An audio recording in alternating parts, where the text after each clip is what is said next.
Hello guys, welcome back to my channel. কাল রাত পেরোলেই জন্মাষ্টমী, তাই এখানে দেখো আমি সমস্ত রকমের বাজার আগে থেকেই গুছিয়ে। গপু গপু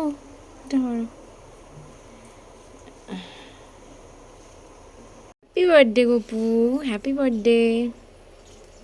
দেখতেই পাচ্ছ গাইস, সকাল সকাল গোপুরকে ঘুম থেকে তুলে এখন মর্নিংয়ে আমি মাখন মিছরি দিয়ে দিয়েছি।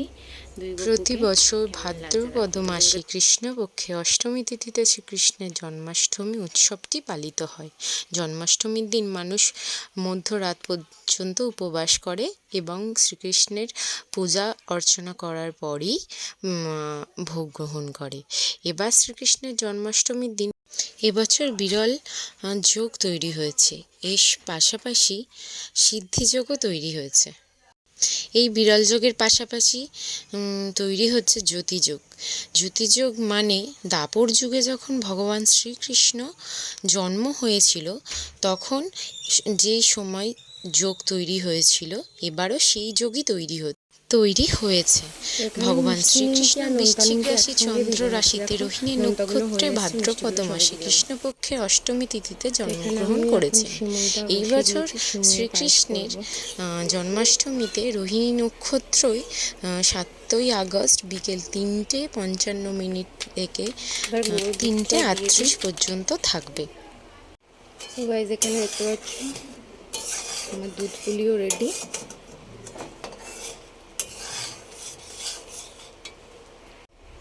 এখানে দেখতেই পাচ্ছ তাল আমি একটু জল দিয়ে রেখেছিলাম, একদম অল্প করে ভগবানের জন্য বানাচ্ছি। তো তালের ক্ষীর বানাবো, দুধ আর তালটা একসাথে। সুতরাং এই বছর যে জন্মাষ্টমীটা হচ্ছে এটা বিরল, অত্যন্ত শুভ বলেই মনে করছি। পেছনে তুমি দেখতেই পাচ্ছ আমার রান্না হয়ে এসছে। এখন আমি ভগবানের জন্য তালের ক্ষীর বানাচ্ছি। এর আগে আমি অনেকগুলো রান্না করে ফেলেছি আর অনেকগুলো ক্লিপ আমি নিয়েও নিই। এখানে আমি আমার জীবনের প্রথম মালপোয়াটি ছেড়েছি। আমি এই বছর জন্মাষ্টমীতে আমার গপুর জন্য অনেক কিছু নতুন রান্না শিখেও গেলাম, আর নেক্সট ইয়ার চেষ্টা করব আরেকটু যাতে ভালো হয়। এবছর প্রথম তো, যাই হোক সাহস নিয়ে চেষ্টাও করেছি। আমি দুরকম মালপোয়া করব, একটা রসে ডোবানো আর একটা শুকনো। তো ওইটাই তোমাদের বলে বোঝাচ্ছি যে ওই ছোটোগুলো রসে দেবো আর এগুলো শুকনো করব। তারপরে দেখো এখানে আমি তালের বড়া ছাড়ছি, আর একটু বড় সাইজ দেখতেও কেমন একটা হচ্ছে। তাই ভাবলাম ঠিক আছে, ফার্স্টেই তো আর কেউ একদম ফার্স্ট মোয়ে উঠে পড়ে না, তো আমারও এরকমই অবস্থা। তারপরে আমি গোপালের স্নানযাত্রার জন্য সমস্ত কিছু তৈরি করে নিয়েছি। এখানে দেখো টক দই, মধু, চিনি, চন্দন, দুধ আর ঘি সব আছে, আর ফুলও আছে। এখানে আমি রাধাকৃষ্ণকেও নামিয়ে নিয়েছি। গোপালের স্নানের পর আমিও রাধাকৃষ্ণকে একটু স্নান করিয়ে মুছিয়ে দেবো। আর যেহেতু আমার রাধাকৃষ্ণ এবছর নতুন একদম, তাই জন্য রাধাকৃষ্ণরও গায়ের চকচক। তাই আমি আমার রাধাকৃষ্ণের সঙ্গে প্রথম ঝুলনো উৎসব পালন করেছি, আর এবছর জন্মাষ্টমীটাও করছি। আমার জন্য সব কিছুই শুভ। এই বছরটার শুরুটা আমার জন্য যদিও না শুভ হয়ে থাকে, আস্তে আস্তে আমার জন্য শুভ হচ্ছে। আর এখানে দেখো আমি ভগবানকে ভালো করে টক দইটা মাখিয়ে নিচ্ছি। দেখো আস্তে আস্তে করে পুরো বডিটায় মাখিয়ে নিচ্ছি। আর বিশ্বাস করবে না, আমার ঠাকুর এত চকচক করছিল মাখানোর পর, বিশ্বাস করবে না। শুধু আমার গোপুর না, সমস্ত গোমাতাকে সবাইকেই আমি স্নান করিয়ে নিয়েছি, আর শেষে রাধা গোবিন্দকে করিয়ে নিয়েছিলাম।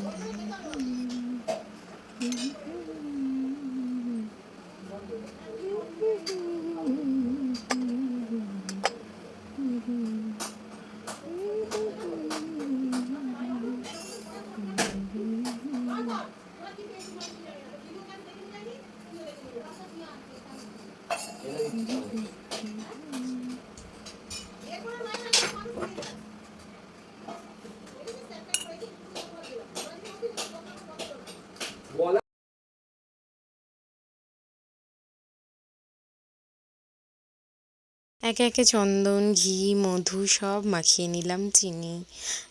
তারপরে এবার আমি একটু ভালো করে মাখানোর পর ভালো করে ঘষে নিলাম যাতে আরও একটু চকচক করে। আমি সত্যি কি বলবো, এই স্নান যাত্রা দেখাটাও খুব শুভ। এই যে আমি ভিডিওর মাধ্যমে তোমাদের কাছে ধরে রাখলাম ব্যাপারটা, তোমরা দেখে যতটা খুশি অনুভব করবে জানি না কতজন দেখবে, কিন্তু আমি কিন্তু আমার ইউটিউবে এলে সারা জীবন এই ভিডিওটা আমি দেখতে পারবো, ওইটাই আমার কাছে অনেক। অনেক। ইউটিউবটা শুধু অনেকে অনেক অভাবে করে, অনেকে নিজের খুশির জন্য করে। আমি করি অনেক, আমার ছোটোবেলা থেকেই ইচ্ছা ছিল, জন্য আমি একটা ইউটিউব চ্যানেলও চালু করেছিলাম। আর এই যে দেখতে দেখতে আমার চ্যানেলে অনেকজন এসে গেছে। আর এখন আমি আমার গপুকে দুধ দিয়ে স্নান করানোর পর একটু ফুল দিয়ে দিলাম, পুষ্প দিয়েও ওদেরকে আহ্বান জানিয়ে দিলাম যে আমার ঘরে ভালোভাবে থেকো, আমার ভুল ত্রুটি ক্ষমা করো, আর আমার ভাই রূপে আমাকে সদা রক্ষা করো গপু। আর এখানে দেখো এবার আমি ভালো করে সুন্দর প্লেন জল দিয়ে ওদেরকে ধুইয়ে নিচ্ছি, মানে স্নান করিয়ে নিচ্ছি। তারপরে আমি ওদের একে একে গাটা মুছিয়ে নেবো। এইভাবে সমস্ত ভিডিও করা যায় না, আমার কাছে সেরকম স্ট্যান্ড বা কিছু নেই, তাও আমি যা হোক করে ফোনটা রেখে তোমাদেরকে শেয়ার করছি। দেখো তো গপুকে মিষ্টি চকচকে লাগছে কি না। এবার আমি গপুর পোশাক পরিয়ে দিচ্ছি। এই যে জামাটা দেখছো, অনেক দিন আগে থেকে আমি অনলাইন থেকে দেখে দেখে অর্ডার করে রেখেছি, শুধু এই জন্মাষ্টমীর জন্য।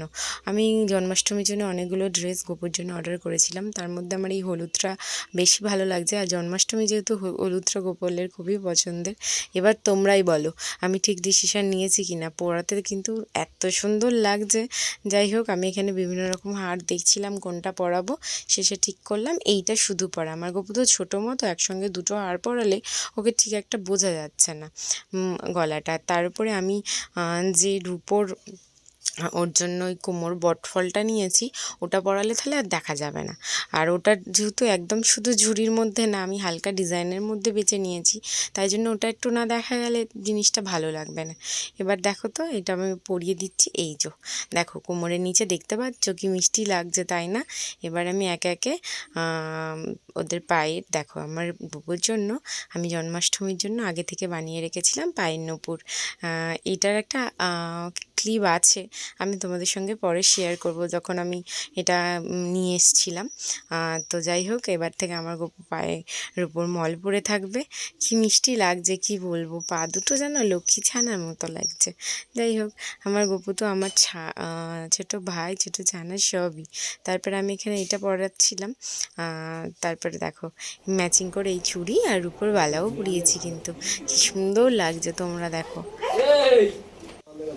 এবার আমি গপুকে সোনার কানেরটা পরিয়ে নিচ্ছি।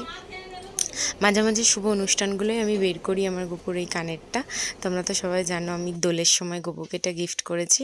তারপরে এবারে নতুন চুলটা পরাচ্ছি। নতুন চুলটা আমার গপুর সঙ্গে ঠিক সেট হচ্ছে না, যাই হোক তারপরে এই পাগড়িটা পরালাম।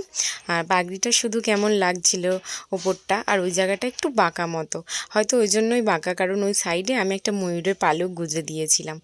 তারপরে ওভারঅল লুকটা কিরম লাগছে দেখে নাও। এখনও বাকি আছে যদিও। এবার আমি ছোটো গপুকে একটু রেডি করিয়ে নিই, তারপর বড় গপুর কাছে যাচ্ছি। ছোটো গপুকেও ম্যাচিং এরকম হলুদ পরিয়েছি। দেখো তো ওর ঘাগরা চুড়িটা কেমন লাগছে, মিষ্টি না? ছোটো গপুকে এরকম হাতে বালাও পরিয়ে নিয়েছি। আসলে ওকে তো হাতগুলো জোড়া, ওইভাবে সাজানো পরানো যায় না। আর ওকেও লাল কালারের ম্যাচিং হার পরিয়েছি। দেখো এর খুব খুঁজে খুঁজে এরকম ছোট্ট থেকে একটা পাগড়ি এনেছি ম্যাচিং করে, তো খুবই সুন্দর লাগছে। এবার বড় গপুকে উপর বাঁশি দিয়ে এবার দুজনকে চন্দনের, কেশর চন্দনের তিলক দিলাম। কেমন লাগছে দেখো, আমার দুই গপুকেই দিচ্ছি। কিন্তু তোমরা বলো আমার গপুর সাজটা কেমন হয়েছে। আর এখানে দেখো আমি একটু সুগন্ধি দিয়ে দিচ্ছি, যাতে এমনিই আমার গপুর চারিদিক থেকে এত সুগন্ধি আসে, আরও সুগন্ধি দিলে আরও মিষ্টি মধুর সুগন্ধ চারিদিকে ছড়াবে। যাই হোক, আমার গপুর যেহেতু ইক্তার খুব প্রিয়, আমি একটু লাগিয়ে দিলাম। এটা হচ্ছে জুয়ের ছিল। আর এখানে আয়নাতে গোপালকে দর্শন করিয়ে নিচ্ছি, দুই গপুকেও দেখিয়ে দিলাম, উপরে রাধা মাধবকেও দেখিয়েছিলাম। আর এই যে দেখো দুজনেই রেডি। তো আমি এখন দুজনকে একটু দোল্লা দিয়ে সকালে পুজো, দুপুরের মধ্যাহ্ন ভোজনের দিকে যাব। তো এখন আমি একটা ডেয়ারি মিল্ক আর একটু তালের বড়া দিয়ে গেলাম দুজনকে। গরম গরম করেছি, দিয়ে দিলাম। তালের বড়াটা যদিও দেখতে এরকম হয়েছে, প্লিজ আমাকে ওরকমভাবে জাজ করো না। আমি জীবনে ফার্স্ট টাইম এটা ট্রাই করছি। এই যে দেখো, প্রথমে না নারকেলটা দিতে ভুলে গেছিলাম, তারপর আবার তাড়াহুড়ো করে নারকেলটা বাবার আমি মিলে ব্যবস্থা করে, আর এই যে নারকেলটা তালের বড়া ভেজে দিলাম। দেখো এবার আমি লুচি ভাজতে শুরু করে দিয়েছি। আমি না প্রচণ্ড টায়ার্ড, আমি আর পাচ্ছিলামই না, যা করে করছিলাম। আর লুচিগুলো এত মোটা হচ্ছিল, ফুলছিলই না। আবার এক একটা খুব সুন্দর ফুল ছিল। আর এই যে দেখো এখানে রাত্রিবেলা আমার বাবা বেলুন দিয়ে চারিদিকটা এরমভাবে সাজিয়ে দিয়েছে, কি মিষ্টি লাগছে তোমাদের কি বলবো। আমার জায়গাটা যেহেতু খুবই শর্ট, আমি প্রথমে চিন্তায় ছিলাম যে এতগুলো ভোগ আসন সাজিয়ে কিভাবে আমি ম্যানেজ করব দোলনা দিয়ে। তারপরে আমার ওখানে যেগুলো ছিল, তোমরা দেখো যে পুজোর জোগাড়ের জিনিস থাকে, ওগুলো আমি সরিয়ে ওখানে দোলনাগুলো সেট করে তার সামনে ভোগের আসন সাজিয়েছিলাম। আর এই যে পুরো সাজানো, আমার সাজানোটা খুব ভালো লেগেছে। আর এই ফুলগুলো শুধু বাবা আর আমি একা মিলে সাজাইনি, আমার ভাইও সাজিয়ে দিয়ে গিয়েছিল, রাহুল। ও ও খুব সুন্দর সাজে। আর এই ফুলগুলো দেখছো, এগুলো মা পাঠিয়েছে গোপুর জন্য। খুব ভালো আছে। এবার আমি আস্তে আস্তে পুজোর জোগাড়গুলো করে নিচ্ছি। আমার ভোগ রান্না তো হয়ে গেছে, এবার হাতে টাইম আছে, ঠিক 12টা থেকেই আমি পুজো শুরু করব। তাই জন্য আমি পঞ্চপ্রদীপে সাজিয়ে আগে থেকেই রেডি করে রাখছি, যাতে না একটু দেরি হয়। তা আমি এখানে সব কিছু সাজিয়ে নিচ্ছি। দেখো আস্তে আস্তে একটা একটা করে, আমি যেহেতু একলা হাতে জোগাড় করতে হবে, তাই জন্য মাঝখানে একটু এসেছিলো, একটু হেল্প করে গেছে, কিন্তু 12টা রাত্রে পুজো তো, ও আর থাকেনি, বাড়ি চলে গেছে। কিন্তু আমার কাছে পাশাপাশি না থাকলে ভার্চুয়ালি আমার কাছে ছিল। ও ভিডিও কলে আমার পুজোটা একটু প্রথম থেকে দেখে নিয়েছিল, তারপরে রাত্রি ঘুমিয়ে পড়েছিল। এখানে দেখো এবারে আমি ঠাকুরের কাছে আস্তে আস্তে সাজাবো। সকালে তো হালকা মালা দিয়ে সাজিয়ে রেখেছিলাম, আর এখন দেখো আর একটা রজনীর মালা দিয়েছি, আর দুদিকে তুলসী এরকমভাবে মালা করে দিলাম। আর একজনকে কাঠ চাপা দিয়েছি, একজনকে এবারে দেবো, দাঁড়াও দোলনাটা দিয়ে দিই। দোল খাচ্ছে দেখো দুজন কি সুন্দরভাবে, কি মিষ্টি লাগছে, আমি কীভাবে বোঝাই তোমাদের। আর এখানে ওপর থেকে নিচ পর্যন্ত ভোগ সাজানো কমপ্লিট। আর দেখে নাও কেমন লাগছে। আমি না এখানে খই মুরগিটা দিতে সাইডেই রয়েছে, এই জায়গাটা দিতে ভুলে গেছি, যাই হোক পরে আবার দিয়ে দিয়েছিলাম। আর এই যে তুলসী পাতা দিয়ে দিয়েছি, সমস্ত ভোগ লজেন্স আছে আর বিস্কিটও আছে। আর ওটা একটু আলাদা করে ঠাকুরের ভোগ দিয়েছি। আর এখানে দেখো লুচি, আলু ভাজা, বেগুন ভাজা, ফুলকপি ভাজা, কাঁচকলা ভাজা, মিষ্টি আলু ভাজা, ঢেঁড়স, চিচিঙ্গে, বটবটি, পটল, বেগুন, কাঁকরোল, বিনস, আর এখানে মিষ্টি আলু ভাজা আর নারকেল।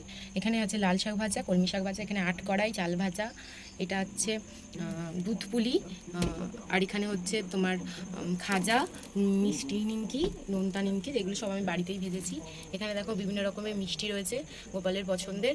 আর ওখানে দেখো নাড়ু রয়েছে, এটা মা করে পাঠিয়েছে, আর এই দুটো নাড়ু আমার করা। এখানে দই আছে, একটু জল দিয়েছি, এখানে বিভিন্ন রকমের গোপালের পছন্দের ড্রিঙ্ক আছে, এখানে আছে সুজি, এখানেও মিষ্টি আছে, এখানে আছে এটা হচ্ছে তালের রসবড়া, আর এটা মালপোয়া ছোটো সাইজের, এখানে আছে সিমুই, এখানে আছে তালের লুচি, মালপোয়া, আর হচ্ছে তালের বড়া।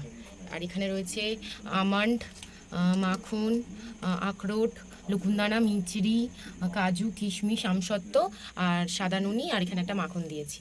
দেখো এখানে খই মুরগি বাতাসা আমি গোপালকে দিয়ে দিচ্ছি।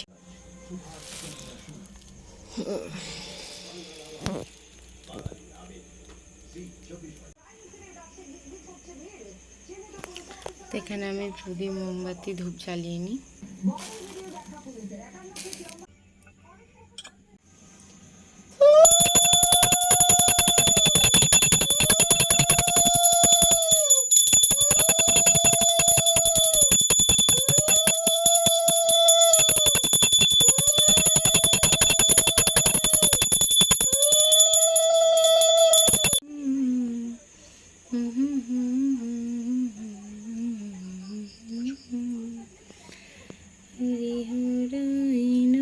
কৃষ্ণ জাদু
ধারো প্রাণ ধরো মুকুন্দ মুরারি।